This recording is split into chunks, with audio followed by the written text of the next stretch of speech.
This became the reason for the people to keep quiet and understand that this was indeed a miraculous birth of Sayyidina Isa alayhi salatu wasalam. And we know that throughout his life he went through difficulties and challenges like every Nabi of Allah subhanahu wa ta'ala did. But at the same time Allah ta'ala gifted him, like Anbiya, other Anbiya alayhi salatu wasalam, Allah gifted him with certain specialities. He could cure a person that was blind. He could cure a person that was a leper.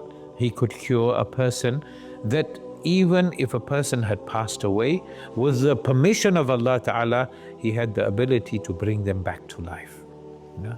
So this was some of the specialities of Sayyidina Isa alayhi salatu wasalam. And Allah subhanahu wa ta'ala in the Noble Qur'an tells us about when it came to that point where it is believed that he was crucified, that when the army entered into the room where he was, there were other men there. Allah Ta'ala lifted him, Sayyidina Isa alayhi salatu wasalam, into the heavens, and he made another man that was there take the shape and the form of Sayyidina Isa alayhi salatu wasalam, and they thought that they had crucified him. Allah Ta'ala promises us in the Noble Qur'an that Sayyidina Isa alayhi salatu wasalam was not crucified, but he was the one prophet that made dua, whose dua was accepted, to come in the ummah and be one of the ummatis, one of the followers of Rasulullah sallallahu alaihi wasallam. Did you know all the Anbiya made this dua?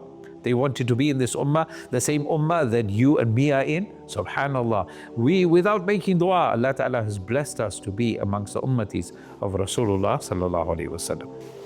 And we know near the end of time, Sayyidina Isa alayhi salatu wasalam will return back to earth, and he will come down on the shoulders of two angels on the eastern minaret of Damascus. Yeah, and we will find that he will come down, and from there he will invite one another to good. He will live a life, and insha'Allah al-Aziz, he will pass away a natural death. That is when his life will come to an end. Maybe ourselves, maybe our progenies may be fortunate enough to see Sayyidina Isa alayhi salatu wasalam. And yes, while that may be exciting to say that I met a prophet of Allah, at the same time we know that Dajjal is going to be around, and he's going to be trying to take people away from the obedience of Allah Ta'ala.